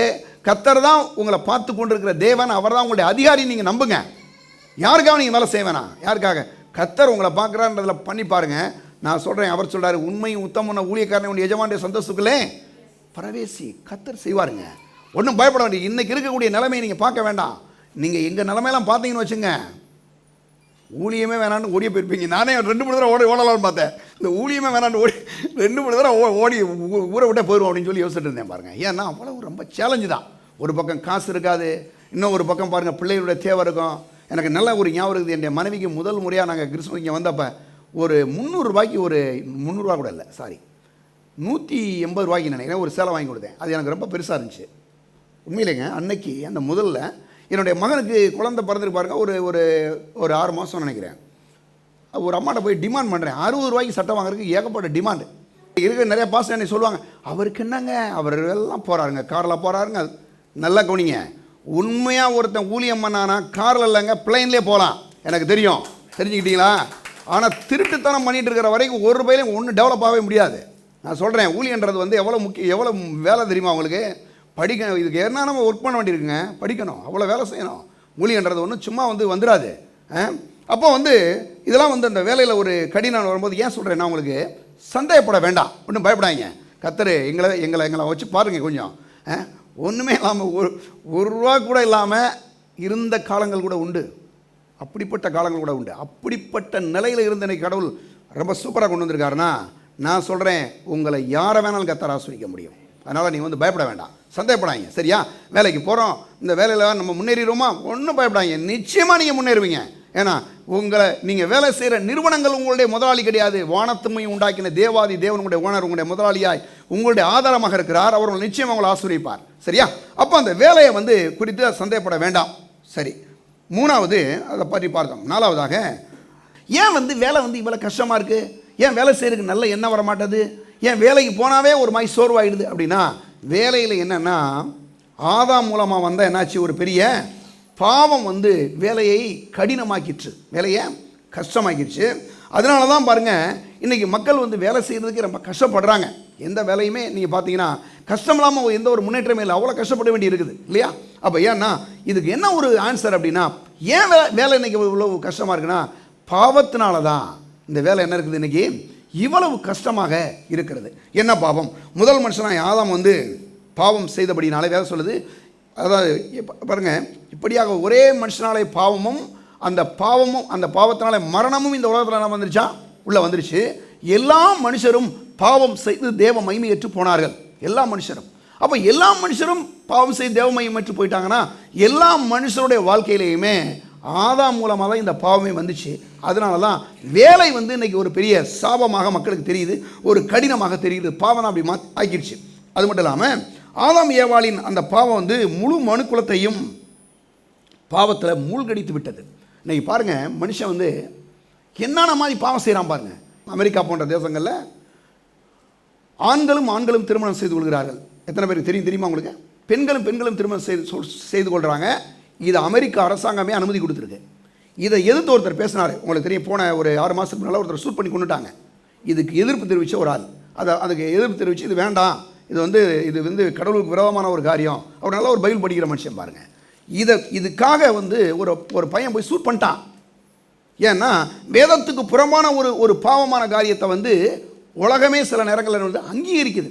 என்னையா பெரிய தவறு, அவங்க செய்யலையா, இவங்க செய்யலையா, நான் செஞ்சால் நான் பெருசாக ஒரு ஆள் என்ன கேட்குறான் பாருங்க, ரசிக்கப்பட்டால் பாருங்கள். நம்ம ஊரில் நல்லா படிச்சிருக்கிறாரு இருந்தாலே என்ன கேட்குறாரு, ஆமாம் எங்களெல்லாம் நீங்கள் இந்த பாஸ்டர்கள்லாம் பாவம்னு சொல்கிறீங்க, ஒரு பஞ்சாதி வச்சா 2 பஞ்சாதி வச்சா பாவன்றீங்க, இந்த தாவீது மட்டும் 4 பஞ்சாதி வச்சா எவ்வளோ நீங்கள் கேட்டிங்களா? இப்படியே இருந்தாலும் கேட்குறாரு. ஆபிரகாமுக்கு எத்தனை பஞ்சாதி, இப்படி ஒரு லிஸ்ட் கொடுத்து என்ன கேட்குறாரு. நான் சொன்னேன், ஆனால் அவன் செஞ்சதுக்கு பலன் வந்துச்சா இல்லையா? பயங்கர கேவலமான விஷயமெல்லாம் நடந்துச்சு அவனுடைய வாழ்க்கையில், அவனுடைய குடும்பத்தில் நடந்துச்சு. நான் கேட்டேன், அப்படிலாம் உன் குடும்பத்தில் நடக்கணுமா? அப்படி நடக்கணுமா உன் குடும்பத்தில்? அப்படின்னா நீ செய். கர்த்தர் என்றைக்குமே நீதி வர்றாருங்க. கர்த்தர் சும்மா விட்டுற மாட்டார் இல்லையா? போய் பத்சேபால்ன்ற ஒரு பெண்ணை போய் தாவீது போய் எடுத்துக்கிறான். அவனுடைய மனைவியை போய் அவனுடைய கணவனை போய் உரியாவை போய் கொண்டு போட்டுறான். கர்த்தர் உடனே பார்த்துட்டு சும்மா இருக்கலையே, என்ன பண்ணார் தெரியுமா உங்களுக்கு? கூப்பிட்டு நாத்தான் ஒரு தீர்க்கதரிசி கூப்பிட்டு சொல்கிறாரு, போய் ஒரு கதையை சொல்லி அவனை போய் சொல்லும், ஒழுங்காக இருக்க சொல்லுன்னு கேட்டார். அவன் சொல்கிறான் பாருங்க, அவன் ஒரு கதையை சொல்கிறான். நாத்தான் தீர்க்கதரிசி சொல்லிட்டு சொல்கிறான், இந்த இவ்வளோ மோசமான மனுஷன். அது என்ன கதைனா, ஒரு தெரு ஓரத்தில் ஒருத்தன் ஒரு விருந்தாளி ஒருத்தன் வந்தான். அந்த விருந்தாளிகிட்ட என்ன இருந்துச்சு, ஒரு சொந்தக்காரன் ஒருத்தன், ஒரு விருந்தாளி ஒருத்தன் வீட்டுக்கு வர்றான். பக்கத்து வீட்டில் ஒருத்தன் ஒரு சின்ன ஆட்டுக்குட்டி வச்சுருக்கிறான். அந்த ஆட்டுக்குட்டி, இந்த நிறைய ஆடு வச்சுருக்கக்கூடிய அந்த பெரிய ஆள் இருக்கானே, அந்த பக்கத்து வீட்டுக்கு சின்ன ஆட்டுக்குட்டியை பிடிச்சி இவனுக்கு பிரியாணி செஞ்சு கொடுத்துட்டான் அப்படின்னு தாவீதில் போய் பாருங்கள் நாத்தான் சொல்கிறான். அவ்வளோ மோசமானது நடக்குதா, ராஜ்யத்தில் நடக்குதான்னு கிளம்புறான் பாருங்க, அவனை கொண்டு போட்டுருவேன்றான். அவன் சொல்கிறான், நீ தான்டா இருந்தாலும் அப்படின்ட்டான். இன்றைக்கி தீர்க்கதரிசியாளோட ஸ்ட்ரைட்டாக ஃபார்வர்டு அடிக்க முடியுமா? தைரியமாக சொல்ல முடியுமா நீ இப்படி பண்ணுறேன்னு சொல்லி? தப்புங்க. ஏன்னா பாவம் பாவம் தான். பாவம் ஆதாம் ஏவாளின் அந்த பாவம் முழு மனுக்குலத்தை பாவத்துக்குள்ளே என்னது தள்ளி விட்டுருச்சு. 3வது பாருங்கள், இந்த பாவத்தினால் மனுஷனுக்கு மனுஷிக்கும் என்ன நேர்ந்ததுன்னு நீங்கள் பார்க்கணும். என்ன நேர்ந்ததுன்னு பார்க்கும்போது தெரியும். எடுங்க அதை பற்றி ஆதியாமம் 3ஆம் அதிகாரம் வாங்கினேன். முதல்ல 2:15 எடுங்க. முதல்ல 2:15 போயிடும். 2:15 சொல்கிறாரு, ஏன்னா தேவனாய் கர்த்தர் மனுஷனை ஏதேன் தோட்டத்தில் அழைத்து கொண்டு அதை பண்படுத்தவும் என்ன செய்தாரா, காக்கவும் வைத்தார். நல்லா கவனிங்க, காக்க வைத்தார்னு சொல்லும் போதே அங்கே யாரோ ஒரு திருட்டு போயிருக்கான்னு அர்த்தம். இப்போ நீங்கள் வீட்டில் ஏன் பூட்டி போட்டு வர்றீங்க? எல்லா பேரும் இன்றைக்கி ஞாயிற்றுக்கிழமை வரும்போது பூட்டு இல்லாமல் நம்ம ஆள் என்ன பண்ணுறாங்க, ஒரு பூட்டி ஒரு தடவை அந்த பூட்டை ஒரு தொங்கி அப்புறம் தான் வருது. ஏன் இது வேறு நம்ம தப்பாக போட்டால் எவ்வளோ உள்ளே போயிடு. ஏன்னா பூட்டு போடுறனாவே அங்கே திருட்டு போயிருக்கான்னு அர்த்தம். அப்போ அவர் என்ன சொல்கிறாரு, பண்படுத்தவும் காக்கவும் வைத்தார். பண்படுத்தவும் காக்கவும் வைத்தார்னா அப்போ ஆதாம்கிட்ட சொல்கிறாரு, என்னை வேலையும் செய்யணும்ப்பா, அதே போல் ஒருத்தர் நீ காக்கிற அளவுக்கு ஒரு வேலையும் இருக்குது, ஒரு எதிரி இருக்கிறான், அப்போ நீ என்ன பண்ணணும், காத்துக்கொள்ளணும். அப்போ இந்த 2 பொறுப்பையும் பாருங்கள் மனுஷன்ட்ட கர்த்தர் கொடுக்குறாரு. அதை பண்படுத்தணும், காத்துக்கொள்ளணும் கொடுக்குறாரு. அப்படி காத்துக்கொள்ளணும்னு சொல்லும் போதே அந்த விரோதியை சொல்கிறாரு இல்லையா? சொல்லிட்ட உடனே இப்போ ஆதாம் பாருங்கள் 3:1 பாருங்கள். இப்போ 3:1 பாருங்களேன். 3ஆம் அதிகாரம் 1 ஆதியாகமம் 3:1 தேவனாய் கர்த்தர் உண்டாக்கின சகல காட்டு ஜீவன்களை பார்க்கலாம் சர்ப்பமானது தந்திரமுள்ளதாக இருந்தது. அது ஸ்திரியை நோக்கி, நீங்கள் தோட்டத்தில் உள்ள சகல விருட்சத்தின் கனியை புசிக்க வேண்டாம் என்று தேவன் சொன்னது உண்டோ என்றது. நல்லா கவனிங்களேன். ஸ்திரீ சர்ப்பத்தை பார்த்து, நாங்கள் தோட்டத்தில் உள்ள சகல விருட்சத்தின் கனியை புசிக்க பாருங்கள், விருட்சங்களின் கனியை புசிக்கலாம், ஆனாலும் தோட்டத்தின் நடுவில் இருக்கிற விருட்சத்தின் கனியை குறித்து தேவன் நீங்கள் சாகாதபடிக்கு அதை புசிக்கவும் அதை தொடவும் வேண்டாம் என்று சொன்னால் என்றால், தொடவும் வேண்டான்னு சொல்லும் போதே நீங்கள் ஒன்றை கவனிக்க, ஒரு எக்ஸ்ட்ரா ஒரு வேர்டை யூஸ் பண்ணுறாங்க. புரியுதா உங்களுக்கு? அப்படின்னு என்னென்னா, அவர் சொல்கிறாரு என்ன பண்ணாங்கன்னா புசிக்க வேண்டாம் அப்படி தான் சொன்னார். தோட்டத்தின் கனி என்ன பண்ணாங்கன்னா எடுங்க 2 அதே அதிகாரம் நீங்கள் அப்படி 2ஆம் அதிகாரம் வாங்களேன். ஓகே 16. ஓகே 16.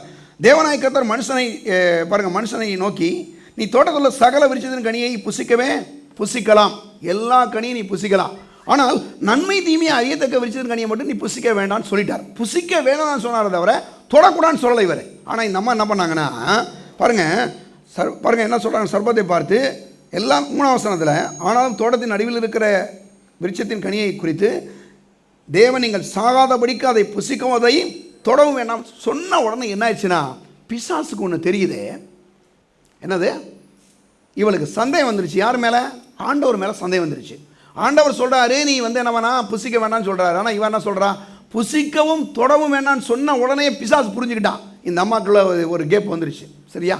அப்போ என்னன்னா, வந்த உடனே அந்த அம்மா என்ன பண்ணுறாங்கன்னா பாருங்கள், அப்பொழுது சர்ப்பம் ஸ்திரியை நோக்கி, நீங்கள் சாகவே சாவதில்லை. சாத்தா எப்பயுமே ஒரு பொய்யை எப்படிலாம் சொல்லி கொடுக்குறான் பாருங்கள், எப்படி சொல்கிறான் பாருங்கள். ஏன்னா வேதம் சொல்லுது, அதாவது பிசாசு இப்படிப்பட்ட அந்த அதாவது ஒரு பொய்யை சொல்கிறான். பொய்யை சொன்ன பாருங்கள், வெளிப்படுத்தல் 12:2 எடுங்களேன். வெளிப்படுத்தல் 12ஆம் அதிகாரம் 4வது வசனம் எடுங்க பாருங்கள். அதன் வால் வானத்து நட்சத்திரங்களை 1/3 பங்கை இழுத்து அவைகளை பூமியிலே விழத்தள்ளிற்று. பிரசவ வேதனை படுகிற அந்த ஸ்திரீ பிள்ளை பெற்றவுடனே அவளுடைய பிள்ளை பச்சித்து போடும்படிக்கு அந்த வலு சர்ப்பம் அவளுக்கு முன்பாக நின்றது. சாத்தா பிசாசு எப்படின்னா, ஒரு 3/1 பங்கு தூதர்களை கீழே கொண்டு வந்துட்டான். பிசாசு இன்றைக்கி இருக்குதான். பிசாசு ஒரு நெகட்டிவ் ஆலோசனை பாருங்கள். பாருங்கள், மொத்தம் 3 தூதர்கள் இருக்கிறாங்க, 3 டிபார்ட்மெண்ட் இருக்குது ஆண்டவர்கிட்ட.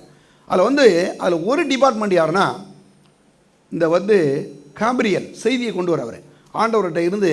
குறிப்பாக நீங்கள் யோசேப்பிட்ட பார்த்தீங்கன்னா, மரியாள்கிட்ட உனக்கு நீ ஒரு குமாரனை பெறுவாள், அவருக்கு இயேசுன்னு பெறுவான்னு சொல்லும் போலாம், அங்கே காபிரியல்ன்ற இந்த தூதன் வர்றான். அவன் எப்போவுமே செய்தியை கொண்டு வரக்கூடிய. 2வது மிகாவேல், மைக்கேல்னு சொல்கிறாங்க இல்லையா, அவன் ஆண்டவருடைய அந்த போர் படையில் இருக்கக்கூடிய ஒரு பெரிய தளபதி, ஒரு தூதன். 3வது ஒரு தூதன் யாருன்னா லூசிபர், விடிவெள்ளியே அப்படின்னு சொல்லி தமிழில் போட்டுருக்காங்க இல்லையா. ஏசாயா 14ஆம் அதிகாரத்தில் இருக்குது விடிவெள்ளியே, லூசிபர். இந்த லூசிபர் யாருன்னா, ஒரு மியூசிக்கெலாம் பாருங்கள். இன்றைக்கி பாருங்கள், இன்றைக்கி இந்த உலகத்தில் நிறையா இந்த சினிமா இதெல்லாம் பார்த்தீங்கன்னா பயங்கரமாக அடிக்கிறான். என்ன காரணம் அப்படின்னு சொன்னால், பிசாசு கர்த்தரை ஆராதிக்கும்படி கொடுக்கப்பட்ட அந்த மியூசிக்ஸை என்ன பண்ணிட்டான், அவனுக்கு சுயநலத்துக்கு எடுத்துகிட்டு என்ன பண்ணுறான்னா, அந்த அந்த அந்த அங்கே இருந்த எல்லா அந்த குரூப்பு, அந்த 3/1 பங்கு தூதர்கள் அப்படி கீழே இழுத்துட்டு வந்துட்டான். அந்த பிசாசுகள் தான் இன்றைக்கி மனுக்குலத்துக்கு விரோதமாக என்ன பண்ணுதுங்க, செயல்படுது. சரியா? அது மட்டும் இல்லாமல் அங்கே பாருங்கள், 1 தீமோத்தேயு 4ஆம் அதிகாரத்தை எடுங்களேன். 1 தீமோத்தேயு 4 3ஆம் வசனம் பாருங்கள், நான் வாசிக்கிறேன். 3ஆம் வசனம்,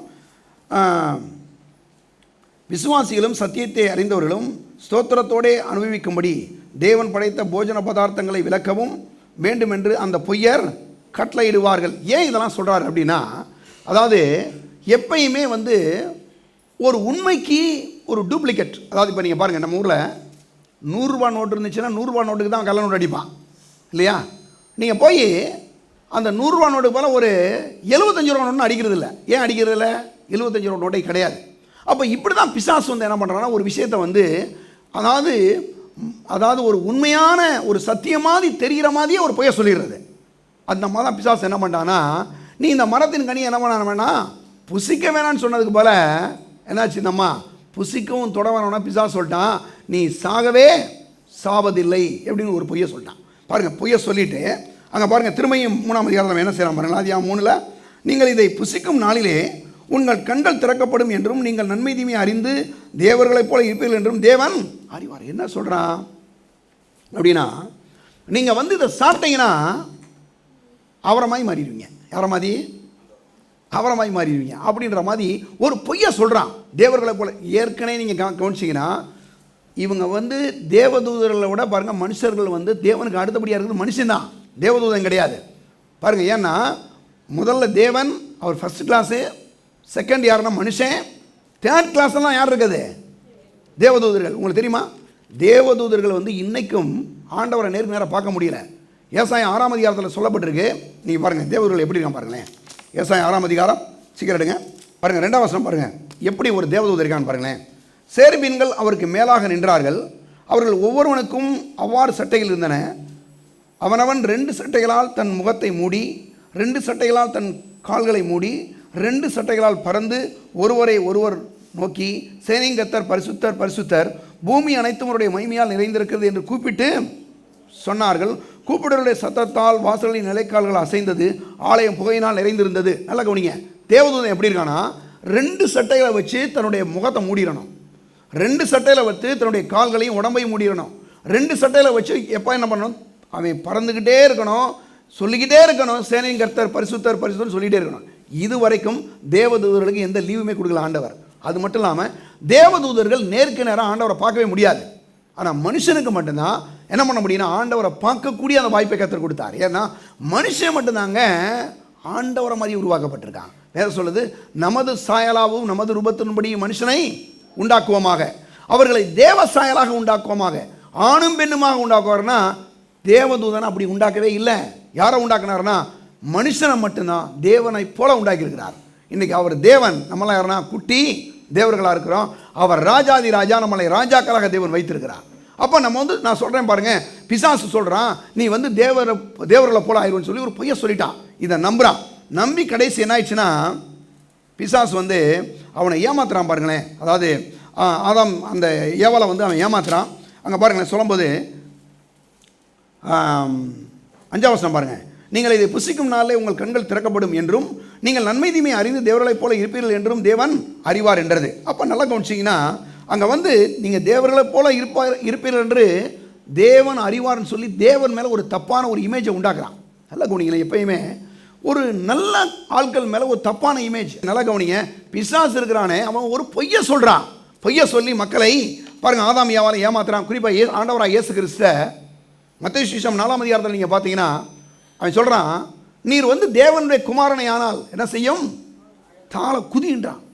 ஒரு உடனே அவர் பேச்சை கேட்டுட்டு கீழே குதிக்கலை. என்ன சொல்கிறாருன்னா அவன் சொல்கிறான், அவர் சொல்கிறாரு, உன் தேவனாய கர்த்தரை பரீட்சை பாராப்பாய அப்பால சாத்தான் என்றார். ஏன் அப்படி சொல்கிறாருன்னா அவனுக்கு தெரியும் வசனத்தை வச்சே சில நேரங்களில் மக்களை ஏமாத்துறது. நீங்கள் தேவனுடைய பிள்ளைகள் ஒரு நாளும் யாரோ ஒருத்தன் சொல்கிறான்றக்காக எங்கடா வளைஞ்சிடக்கூடாது. பிசாசு அவன் ஏதாவது ஒரு ரீதியில் அவங்கள திருப்பறதுக்கு முயற்சி எடுக்கிறான். சில நேரங்களில் பாருங்கள், பிசாசு பாவம் செய்ய வைக்கிறதுக்கு 3 வழி வச்சுருக்காங்க. நான் சொல்கிறேன், இன்றைக்கி திரும்பி சொல்கிறேன். ஒன்று, மனுஷனுக்கு ஒரு பெருமையை கொடுத்து பாவம் செய்ய வைப்பான். இல்லைன்னா சிலருக்கு பண ஆசை, பணத்தை கொடுத்துல, பணத்தை கொடுக்கலாமா இல்லையா, எப்படியாவது என்னமாவது ஒன்று செஞ்சு யாராவது ஏமாற்றி பணத்தை சம்பாதிச்சிடணும் அப்படின்றத கொடுப்பான். 3வது ஒரு விஷயம் இருக்குது. அது என்னென்னா, நீங்கள் ஆணாக இருந்தால் பெண்ணு, பெண்ணாக இருந்தால் ஆண், அப்படி அந்த விஷயங்களில் நீங்கள் கேர்ஃபுல்லாக இல்லாத வரைக்கும் அந்த ஏரியாவில் உங்களை எப்படியாவது பிசாசு கீழே விடுறதுக்கு முயற்சி எடுப்பான். பிசாசை பொறுத்தளவு glory, gold and girl or boy, இதான் அவன் இன்னைக்கு பிசாசு பண்ணுற அவன் அடிக்கக்கூடிய இந்த இடம் அந்த 3 இடம் தான். இங்கே இன்னும் அடிக்கிறான் மக்களை. அப்போ நீங்கள் என்ன பண்ணணும்னா அந்த இடங்களில் நல்லா கவனிச்சுங்க, பிசாசு சொல்கிற பொய்யை ஒருபோது ஏற்றுக்கொள்ளவே கூடாது. பிசாசு ஒரு பொய்யன், அவன் பொய்க்கு பிதாமா இருக்கான்னு சொல்லி பாருங்கள். யோவான் 8:44 சொல்லுது, அவன் பொய்யனும் பொய்க்கு பிதாமா இருக்கிறான். நம்ம ரட்சிக்கப்பட்டுட்டோம், எதை வேணாலும் ஈஸியாக செஞ்சுட்டு போயிடலாம், ஆண்டவர் எப்படினாலும் நம்மளை விட்டுருவார். கிடையவே கிடையாதுங்க. நீங்கள் அப்படி பண்ணும்போது உங்களுடைய உயர்வை நீங்களே என்ன பண்ணுறீங்க, கீழே போய் தள்ளிட்டு இருக்கிறீங்க. பண்ணக்கூடாது. ஏன்னா நான் சொல்கிறேன், உங்கள் மனைவி பார்க்குறாங்களோ இல்லையோ, உங்கள் கணவர் பார்க்குறாரோ இல்லையோ, உங்களுடைய பிள்ளைகள் பார்க்குறாங்களோ, ஒரு பெற்றோர் பார்க்குறாங்களோ இல்லையோ, வானத்தையும் பூமி உண்டாக்கின தேவாதி தேவன் பார்க்குறார். அந்த அடிப்படையில் நீங்கள் வாழும்போது நான் சொல்கிறேங்க, ஒரு ஏரியாவில் கூட நீங்கள் அசால்ட்டாக இருந்துட மாட்டீங்க, ரொம்ப கவனமாக நடந்துக்குவீங்க. ஏன் அப்படி சொல்கிறேன்னா, பிசாசு ஒரு பொய்யங்க. அந்த பொய்யை சொல்லி உங்களை ஏதாவது ஒன்று செய்ய வச்சு ஏமாத்த பார்க்குறான்.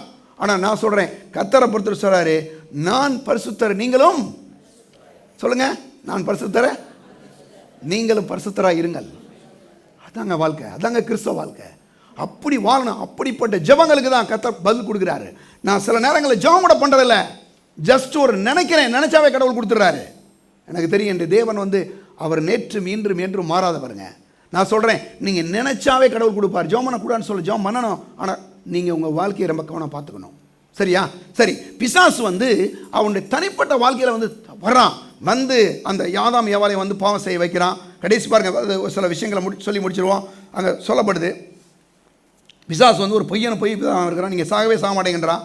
சிலதான் சொல்லுவான் பாருங்க, எப்பா எல்லா பேரும் இந்த உலகத்தில் பாவம் தான்ப்பா செய்கிறான், என்ன எல்லா பொம்பளையும் அப்படி தான் இருக்கா, எல்லா ஆம்பளையும் அப்படி தான் இருக்கான், எல்லா பிள்ளையும் வாலி பிள்ளையும் அப்படி தான் இருக்குது, நீ அப்படி தான் இருக்கணும், அவன் செய்யாத நீ செய்ய போகிறேன் அப்படின்னு சொல்லி அந்த பாவம் செய்ய வைக்கிறதுக்கு உங்களை என்கரேஜ் பண்ணலாம் பிசாசு.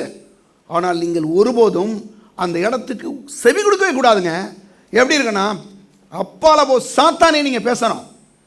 எப்படி பேசணும்? அந்த எண்ணம் வரும், அந்த தாட் வரும். உங்கள் மனைவி எங்கே இருக்கிறாங்க, உங்கள் கணவர் எங்கே இருக்கிறாங்க, உங்கள் பிள்ளை எங்கே இருக்கிறாங்க, ஒரு நாள் அலோ பண்ணாங்க, இயேசுவின் நாமத்தில் பிசாசை ஓடிடு நீ அப்படின்னு சொல்லணும். இந்த பிசாசு ஒரு பொய்யனும் பொய்க்கு பிதாமா இருக்கிறான். அந்த பொய்யை நம்பி ஒருபோதும் நம்ம ஏமாந்துடக்கூடாதுங்க. சரியா? சரி. அப்போ அந்த பிசாசு பொய் சொல்லி ஏமாத்திட்டான். அதனால வந்த ஒரு பலம் தான் இந்த வேலையில் ஒரு பெரிய ஒரு அந்த வேலையே ஒரு சாபம் ஆயிடுச்சு. சரி பாருங்கள், அதில் இன்னும் சில விஷயங்களை பார்த்து முடிச்சிருவோம். சரி, இப்படிப்பட்ட இந்த விஷயத்தில் நாம் ஆண்டவர் சொல்கிற விஷயங்களை கீழ்ப்படியணும். வேதம் சொல்லுது கீழ்ப்படிதலே உத்தமம். என்னதுங்க? பலியை பார்க்கிலும் கீழ்ப்படிதலே உத்தமம் என்று 1 சாமுவேல் 3:10 சொல்லுது. ஒரு முறை சாமுவேல்கிட்ட வராரு. சாமுவேல்கிட்ட ஆண்டவர் சொல்கிறாரு, சாமுவேலே அப்படின்னு கூப்பிட்றாரு. கூப்பிட்டா சாமுவேல் சொல்கிறான், சொல்லும் அடியேன் கேட்கிறேன். அந்த ஒரு ஹார்ட், அந்த ஒரு இருதயம் நமக்குள்ளே இருக்கணும். அது மட்டும் இல்லாமல் பாருங்கள், பலியை பார்க்கிலும் கீழ்ப்படிதலே உத்தமம். ஒரு சில நேரங்களில் நம்ம ஜெபம் பண்ணுறதை விட இந்த வசனத்தை கேட்டு கீழ்ப்படிக்கிறோம் பாருங்க, அதே ஒரு பெரிய வெற்றி வந்துடும், பெரிய ஆசீர்வாதம் வந்துடும். நிறையா பிரச்சனைகள் நம்ம மாட்டாமல் ஓடிடுவோம், நம்ம மேலே வந்துடலாம். அப்போ நான் சொல்கிறேன், தேவனுடைய பிள்ளைகளே, இந்த வசனத்தை கேட்டு அதன்படி நம்ம செய்யும் போது அப்படிப்பட்ட ஒரு மாற்றங்களை உண்டாக்குறார் ஆண்டவர், செய்கிறாரு. சரி, கடைசியாக பாருங்கள், ஒரு இதை பார்த்து முடிப்போம். அப்போ இப்படிப்பட்ட இந்த வேலையில் இருக்கக்கூடிய இந்த சாபத்தை நம்ம கீழ்ப்படியும் போது கர்த்தர் ஆசீர்வதிக்கிறார். உபாமா சொல்லுது பாருங்கள், அந்த கிறிஸ்தவ வாழ்க்கை ஒரு கீழ்ப்படிதல் உள்ள ஒரு வாழ்க்கையாக இருக்கும்போது தான் பாருங்கள் அது என்னது ஆசீர்வதிக்கப்படுது. அது மட்டும் இல்லாமல் கிறிஸ்தவ வாழ்க்கையுடைய ஒரு சாராம்சம் என்னவென்றாலே, கர்த்தர் என்ன சொல்கிறாரோ அதன்படி நம்ம செய்யும் போது தான் நம்ம என்ன பண்ணுறாங்க, வெற்றி பெறுகிறோம். அது மட்டும் இல்லாமல் பாருங்கள், உபாமம் 28ஆம் அதிகாரத்தில் 1ஆம் வசனம் எடுங்க. உபாமம் 28:1, இன்று நான் உனக்கு விதிக்கிறவன் தேவனாய கர்த்தருடைய கட்டளையின்படியெல்லாம் செய்ய நீ கவனமாக இருக்கும்படி படிக்கு அவர் சத்தத்திற்கு உண்மையாய் செவி கொடுப்பாயானால் உன் தேவனாய கர்த்தர் பூமியில் உள்ள சகல ஜாதியில் உன்னை மேன்மையாக வைப்பார். செவி கொடுப்பாய் என்னன்னா, நீ கீழ்ப்படிவாயானால் உன்னை பூமியில் உள்ள சகல ஜாதியில் உன்னை மேன்மையாக வைப்பார் சொல்றாரு. நீ பாருங்க, உன் தேவனாய கர்த்தரின் சத்தத்திற்கு செவி கொடுக்கும் போது இப்பொழுது சொல்லப்படும் ஆசீர்வாதங்களா உண்மையில் உனக்கு பலிக்கும் சொல்றாரு. நீ உன் தேவனாய பாருங்க சொல்றாரு, நீ பட்டணத்திலும் ஆசீர்வதிக்கப்பட்டிருப்பாய், வெளியிலும் ஆசீர்வதிக்கப்பட்டிருப்பாய். உன் கற்பத்தின் கனியும் உன் நிலத்தின் கனியும் உன் மாடுகளின் பெருக்கமும் உன் ஆடுகளின் மந்தையிலும் ஆகிய உன் மிருக ஜீவன்களின் பலனும் ஆசீர்வதிக்கப்பட்டிருக்கும். உன் கூடையும் உன் மாப்பி செய்கிற தொட்டியும் ஆசீர்வதிக்கப்பட்டிருக்கும். நீ வருகையிலும் ஆசீர்வதிக்கப்பட்டிருப்பாய், நீ போகையிலும் ஆசீர்வதிக்கப்பட்டிருப்பாய். உனக்கு விரோதமாய் எழும்பும் உன் சத்துருக்களை கர்த்தர் உனக்கு முன்பாக முறியடிக்கும்படி ஒப்புக் கொடுப்பார். ஒரு வழியாய் உனக்கு எதிராய் புறப்பட்டு வருவார்கள், 7 வழியாய் உனக்கு முன்பாய் ஓடி போவார்கள். கர்த்தர் உன் களஞ்சியங்களில் நீ கையிடும் எல்லா வேலையிலும் உனக்கு ஆசீர்வாதம் கட்டளையிடுவார். உன் தேவனாய் கர்த்தர் உனக்கு கொடுக்கும் தேசத்திலே உன்னை ஆசீர்வதிப்பார். பெரம்பலூரில் ஆசீர்வதிப்பார். நான் ஆமேன் அப்படின்னு 100 தடவை சொல்லுவேன், 1000 தடவை கூட சொல்லுவேன். நான் இந்த ஊரமாய் ஒரு செழிப்பான ஊர் இல்லை. ஊரை விட்டு யாராவது போகணும்னு நினைக்காங்க. இங்கே இருந்துங்க, ஒரு ஆள் நேற்று இடம் பார்க்க போனோம், ஒரு இடத்து ஒரு சௌகரியன்னு சொல்லிட்டு இருந்தாங்க. அந்த ஆள் சொல்கிறாரு பாருங்க, பெரம்பலூர் மாதிரி சுத்தமான காற்று எங்கேயும் இல்லை சார்ன்றான். ஒரு புரோக்கர் நான் கேட்டேன், நீ என்ன இங்கே தான் தங்கெல்லாம் வெட்டி எடுக்கிறான்னு பேசுகிறேன் கேட்டேன். சொல்கிறான், சார் அவ்வளோ நல்ல காற்று சார், காற்றுக்கு இடவிக்கா ஐயா பண்ணுறான் பாருங்க, எப்படிப்பா அவ்வளோ தெளிவாக பேசுகிறான் புரோக்கர்ஸு. அவ்வளோ நீங்கள் உண்மையிலே யாருக்காவது பெரம்பலூரை பற்றி உங்களுக்கு நல்லா வேணால் அந்த புரோக்கர் 4 பேர்ட்ட பேசி பாருங்கள், அவன் என்ன சூப்பராக பேசுகிறான். அப்போ நான் சொல்கிறேன், தேவனுடைய பிள்ளையிலே, இந்த ஊரை குறித்து உங்கள் தொழிலை குறித்து உங்களுக்கு பாருங்கள் அந்த ஆசீர்வாதம் நிறைந்த காரியங்கள் இருக்குது. சரி, இப்படிப்பட்ட ஒரு சாபமான வாழ்க்கையை ஆண்டவராக இயேசு என்ன பண்ணாருங்க, மாற்றி விட்டார். அதை மட்டும் பார்த்து முடிச்சிருவோம். 7ஆம் வசனம் பாருங்கள், 3:7 ஆதியாமத்தில் 3ஆம் அதிகாரம் 7ஆம் வசனம் பாருங்கள். சொல்லும்போது, அப்பொழுது அவர்கள் இருவருடைய கண்களும் திறக்கப்பட்டது, அவர்கள் தாங்கள் நிர்வாணிகள் என்று அறிந்து அத்தியிலே தைத்து தாங்களுக்கு அரைக்கட்சியை உண்டு பண்ணினார்கள். நல்ல கூடிங்களேன், மனுஷனுடைய அவனுடைய சுயக்கிரிகளால் அவனால் என்ன பண்ண முடியல, அந்த பாவத்தை மறைக்க முடியல. அதனால தான் இன்றைக்கி நிறைய பேர் பாவத்தை மன்னிக்கிறதுக்கு கால்நடையாக போகிறான், எங்கெங்கே போகிறான். அவனால் மன்னிக்கப்பட முடியுதா? உன் வித்துக்கும் பாருங்கள், உனக்கும் ஸ்திரிக்கும் உன் வித்துக்கும் அவள் வித்துக்கும் பகை உண்டாக்குவேன், அவர் உன் குதிங்காலை நசுக்குவா, நீ அவர் குதிங்காலை நசுக்குவாயின்னு சொல்லி முதல் முறையாக இயேசு இந்த உலகத்தில் வருவார் என்று முதல் தீர்க்க தரிசனம் தான். முதல் முறையாக இயேசு இந்த உலகத்தில் வருவார்னு சொல்லி முதல் முறையாக அறிவிக்கப்பட்ட முதல் தீர்க்க தரிசனம் இதுதான். உன் வித்துக்கும் ஸ்திரீயின் வித்துக்கும் பகை உண்டாக்குவேன், உண்டாக்குவேன், அவர் உன் தலையை நசுக்குவா, அவர் நீ குதிங்கால் நசுக்குவான்னு சொல்லி இயேசு கிறிஸ்துடைய வருகையை மோசே மூலமாக அறிவிக்கப்படுறார். அறிவிச்சா பாருங்க என்னதுன்னா, அவர் வருவார்ன்றத இந்த ஆதாமும் ஏவாளும் இவங்க பாவம் செஞ்ச பிறகு இந்த அத்திகளை தச்சு போடுறாங்க. திரும்ப ஆண்டவர் என்ன பண்ணுறாரு, அவனுக்கு ஒரு தோல் உடைய கொடுக்குறாரு.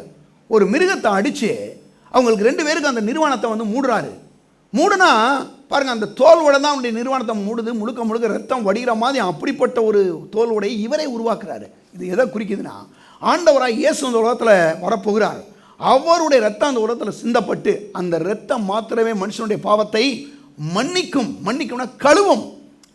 இப்போ ஆட்டுக்குட்டி ரத்தத்தை வெட்டுறான்ல, கோழியோட ரத்தத்தை வெட்டுறான்ல, ஏன் அந்த பாவம் மன்னிக்கப்படலாம் தெரியுமா உங்களுக்கு?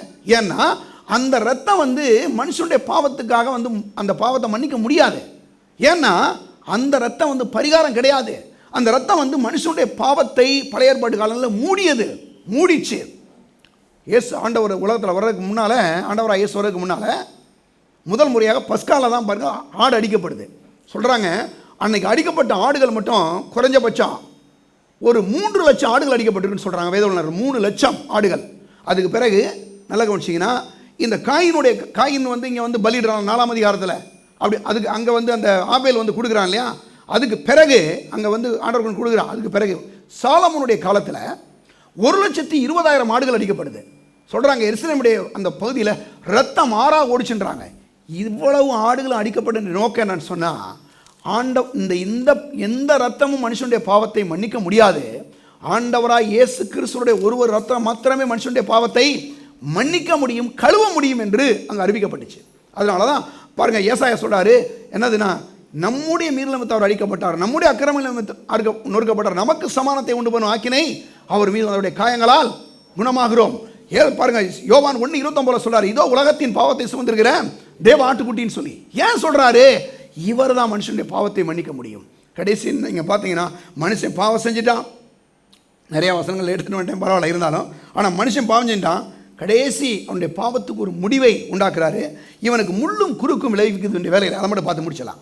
பாருங்கள் 18ஆம் வசனத்தில், அது உனக்கு முள்ளும் குறுக்கும் முளைப்பிக்கும் வெளியின் பயிர் வகையை புசிப்பாய். பாருங்க சொல்கிறாரு, நீ பூமியிலிருந்து எடுக்கப்பட்டபடியால் நீ பூமிக்கு திரும்ப மட்டும் உன் முகத்தின் வேர்வையால் ஆகாரம் புசிப்பாய், நீ மண்ணாய் இருக்கிறாய், மண்ணுக்கு ஒரு பெரிய சாபம். வேலையில் இவன் செஞ்ச பாவத்தினால வேலையில் சாபம் இருக்கிறதுனால தான் மனுஷனால் போய் நிம்மதியாக வேலை செய்ய முடியாது, வேலை செஞ்சு முன்னேற முடியல, வேலையை குறித்த நல்ல எண்ணம் இல்லை.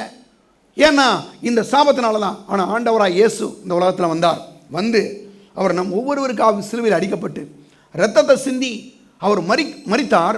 மரிக்கிறதுக்கு முன்னால் அவருடைய தலையில் முள்முடி சுமத்தப்பட்டு அந்த சாபமான முள் வந்து அவருடைய தலையில் போய் அப்படி பதிஞ்சிச்சுங்க.